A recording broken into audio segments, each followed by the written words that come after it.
from a chronic pain standpoint, we're teaching the body how to make space, how to support and stabilize deep muscles along the spine, postural support muscles.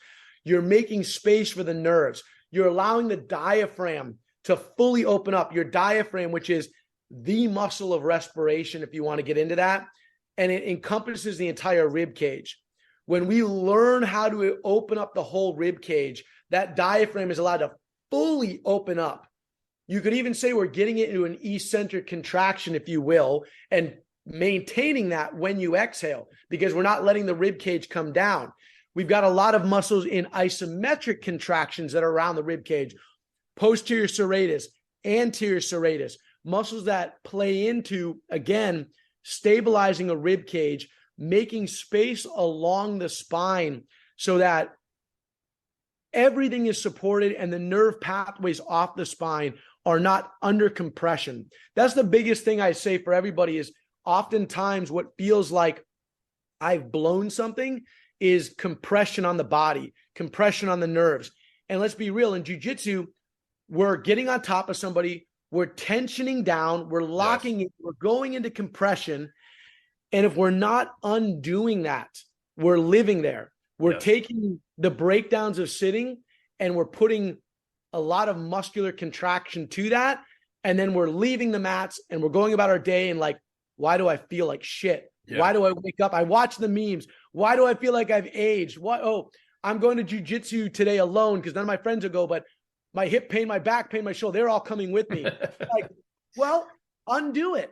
And it's not long, as you know, it's not long. So before I go on a tangent, we can go into that, but did I kind of give a good breakdown of anchoring and decompression? Yeah, totally, man. That was phenomenal. And I do want to get into the specifics for the grappler and jiu-jitsu fighters. But before we do that, two more questions. One, on getting back to the compression, I feel like not only does jiu-jitsu compress you sitting, there's this idea that gravity is constantly compressing you, right?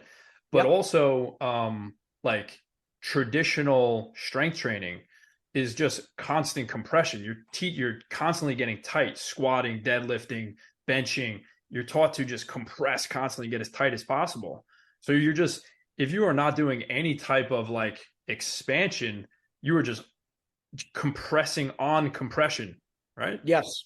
Yeah, absolutely. And again, brother, when we first chatted, I got on your podcast, I went down the rabbit hole listening because I was like, one, I wanted to hear your style of interview, but then coach after coach on here, I was like, man, I love this. Like, I wish more people had access to the people that you interview on here because you've had some phenomenal coaches and I love the kettlebell focus, the barbell focus. And there's a huge health benefit to the compression provided by barbells, by kettlebells. They make our bones more dense. Mm-hmm. They teach our fascia to adapt and become more dense to bear more load. But if we are not working to balance compression, then what starts happening is what we see with jiu-jitsu, where that seated position, because what I go into is all of the provided aspects are healthy adaptations. What's not healthy is when we're living in those patterns, when we're living in we'll say, take the seated position. Everyone's heard at this point, sitting for too long, the adaptation is when we sit too long. This is Dr. Goodman's first book. He talks about this. Your legs turn out, so they go into external rotation. The pelvis tucks under, so then your butt slides under you, and then the upper body drops in, the shoulders round, and the head goes forward.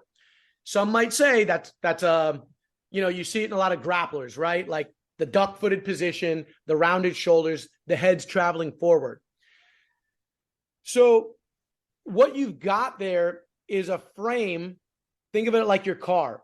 Your skeleton is your frame. The muscles are your shocks and your pulleys that are meant to absorb all of the wear and tear of the road. When you're walking around with a frame like that, all those muscles, all those pulleys can't absorb anymore. So what happens is when the hips are tucked, your low back is now absorbing all the force. Yeah. Your hips aren't hinging. your muscles are out of effective position altogether to take it in. When the shoulders round, now the upper shoulders are taking it. The head goes forward.